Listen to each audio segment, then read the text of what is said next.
Hi, welcome to the House of Couchie. And now I've gone blank. This happens to me. Hi, I'm Emily. Welcome back to the House of Couchie. Okay, so if you watched my last video, you've probably figured out I have a new studio. And it's in a pretty cool place, like a really cool place. I have like a 4,000 square foot space that is contained and where I do my sewing and my vintage, and we do our production, and my husband has an area that he's doing all his installation, and then we have Taylor, who you didn't meet yet, but he was doing all that wonderful camera work behind the scenes. He's got an office and he's in-house with us at the House of Couchie. Okay, so today I'm standing in the auxiliary part of House of Couchie. It is this massive, massive empty warehouse. It's actually several empty warehouses, and it's very industrial and it's dank and it's kind of cool, but it's kind of our playground for doing shoots and videos and all installation work and all kinds of stuff, as well as the bright white space that you saw. Today we are going to be doing a fashion shoot, and it's going to be taking place in here and a few other places, and you're going to get to see behind the scenes just a little sneak peek. So this stylist, her name is Jaia, she came in and selected 5 or 6 really key vintage pieces, curated her outfits based on contemporary clothing that she can get in the store, so stuff from her own collection. So I'm really excited to see what she does. I love having a fresh perspective. I know how I style things, but you know, creativity comes from collaboration, and like I'm so stoked to see what she's done. And besides my stylist, we have a full team of fashion industry people. At the end of this video, I really hope you watch to the end. If you don't, skip forward and find their names. I'm going to post their Instagram links, and I really hope that you'll follow them because they're great. They're just really great.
All right, I'm ready.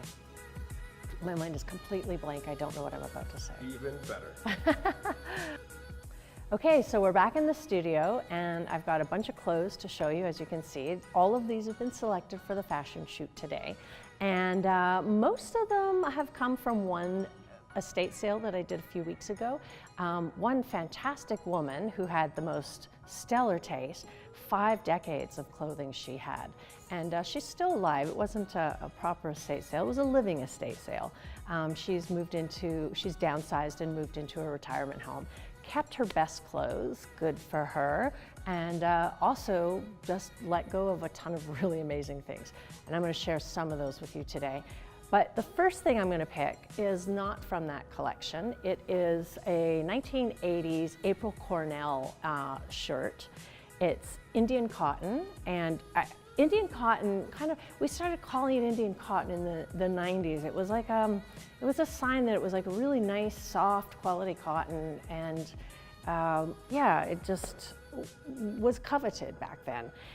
Okay, so April Cornell is a Canadian designer. She's originally from Montreal, but she, I think, has moved to Connecticut or Pennsylvania or Maine, someplace like that, northeastern states. And she kind of does really romantic long dresses, lots of ditzy prints, very soft, all natural linens, cottons, natural fiber type fabrics. And really kind of rose in popularity in the 90s during the grunge movement because of her long prairie dress kind of style. Another style that she was known for that I happened to gravitate to was this really ornate band style kind of detailing that she would put on a lot of shirts and jackets. But yeah, so I really like these brass buttons, and I really like the detail of the pleats being sewn down, which makes for much easier ironing, believe me. Yeah, so I look forward to seeing how this is going to be paired later today.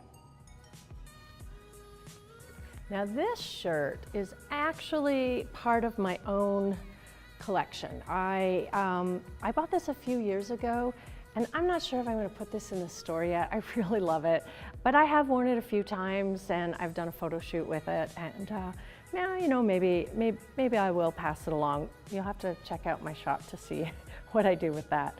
But yeah, so 1950s, definitely you can tell by the label. It's a Woodward's made in Hong Kong. It's a lot of beautiful beading and sequins. And I'll tell you what's really lovely about this. It just shimmers. It's fun to wear. It's got a sound effect when you're wearing it. And that's fun. It's just fun. You could layer this. I've worn it layered over top of a white business shirt with a little white bow tie, and it's really cute. And again, this is going to be paired today. All of these clothes will be paired today with more contemporary clothes, because I really like the idea of being able to not look costumey with my vintage clothes, but to still look fashion forward, but tie something in from the past. So yeah, that's this piece. This is just spectacular. Again, this is from the 50s. The tag on the back says imports from Aristio, and it was made in the British Crown colony of Hong Kong, another Hong Kong piece. So what I really like about this shirt is its versatility. You know, this is clearly how it was worn back in the 50s, but today, you know, I would unzip it and wear it as a cardigan. You know, you might want to remove the tag, which does, you know, if you were to have a resale value, that would affect it. But if you're really just concerned about the style of it and the versatility of it, like this just makes a really cool cardigan jacket type thing. I'd wear that with, you know, a nice pair of denim jeans, cut-off jeans, and there you go. You got some bling when you go to the next Coachella or festival. It's a good Cardi B. No. Yeah. Okay, so item number 4 is one of my favorites in the rack. I also got this at the estate sale, and this is one of the older pieces. Probably not as old as the pink piece I just showed you, but you know, definitely in that vintage of time frame. This would be late 1950s, maybe early 60s. This roll top collar and these sleeveless kind of shirts were very beatnik. Mary Tyler Moore, for instance, wore this type of shirt on the Dick Van Dyke Show. That's probably way older than some of you are watching this, but yeah, it's a really gorgeous shirt. I know that these two shirts are going to be paired in the same room that the shoot is taking place today. And I love the green and the gray.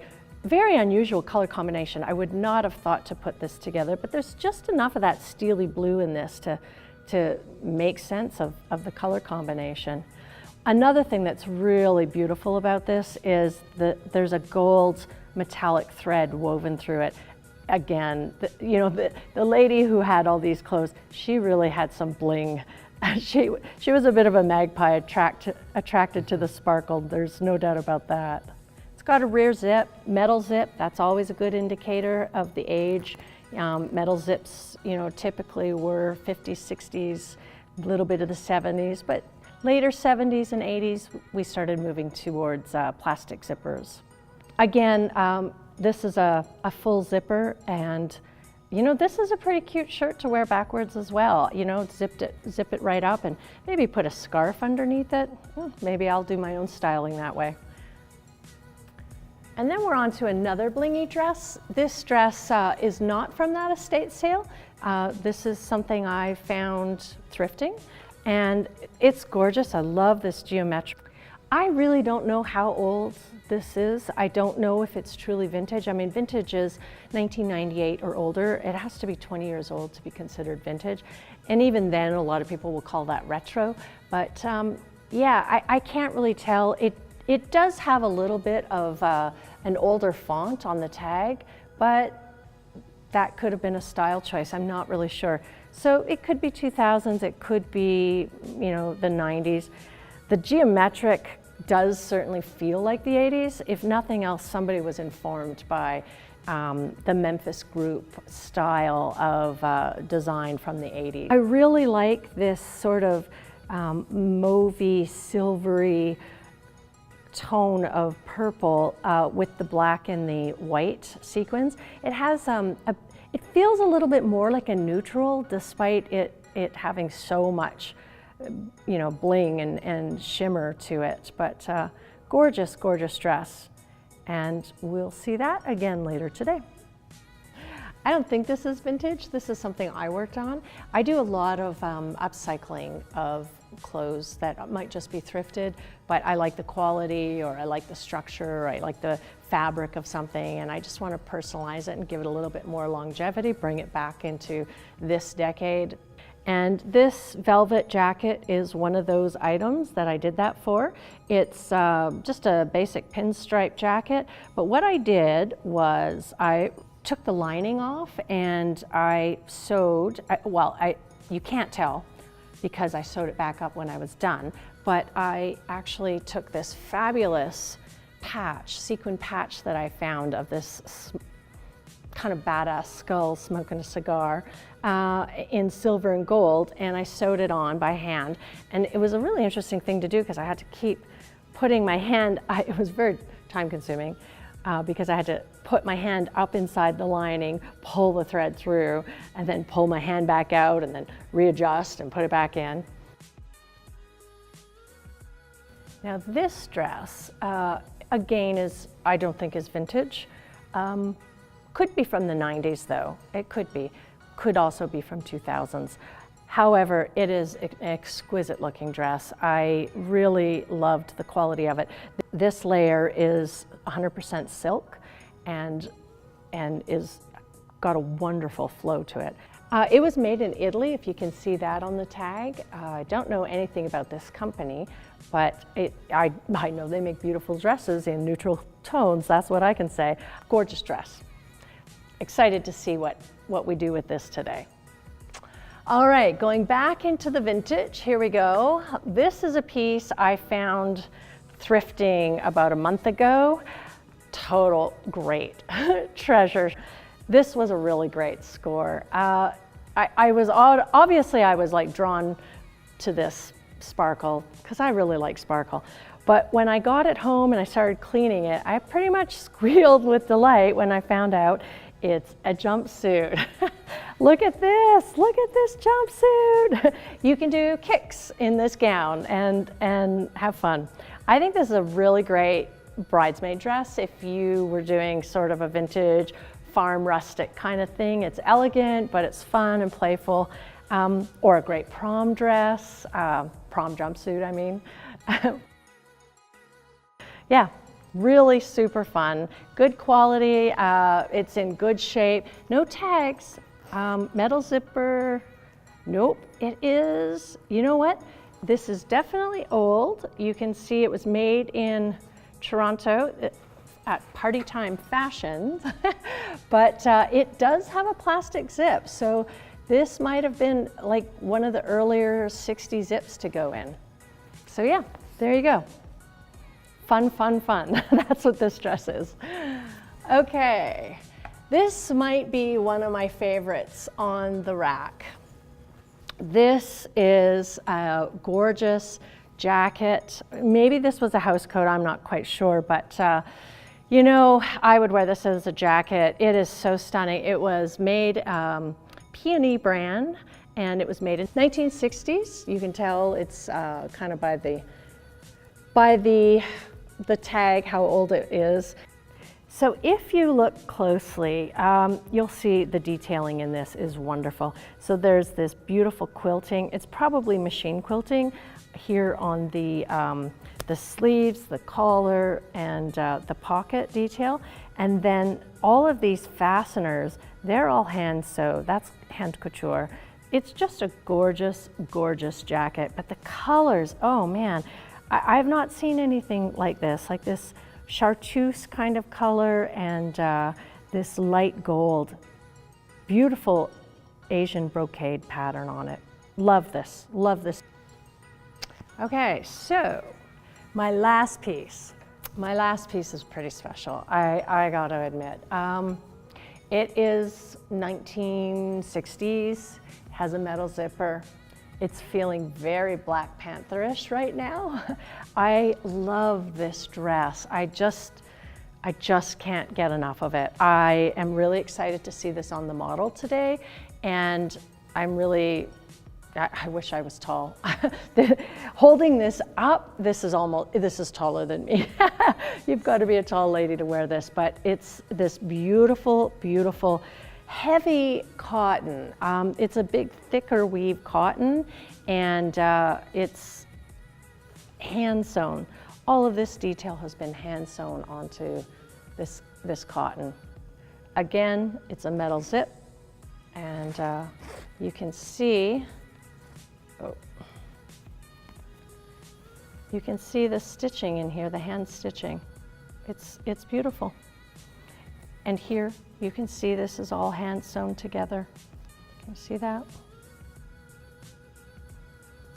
The quality of this is gorgeous. Nothing out there like this. I think this was made by hand. I think that's why there's nothing out there like this. Okay, so that's the collection for today. I really hope that you got some inspiration for your own vintage collection today. And if you're just absolutely in love with these pieces, you can always check the links below and see if they're still available. They mostly are for sale, and all but one, it's a little on the iffy side whether it's for sale or not, whether I can part with it. And yeah, you know the drill. Like, if you like this video and you want to see more of what we're doing, please subscribe. And more important even than subscribing is I'd like to hear from you. Like, you know, if you comment, tell me what you like, what you don't like. Tell me what you liked in this collection, and what outfits you like to put together, and yeah, just give me your feedback. I'm into what you're into a lot. All right, thanks for coming to House of Couchie, and I hope to see you again.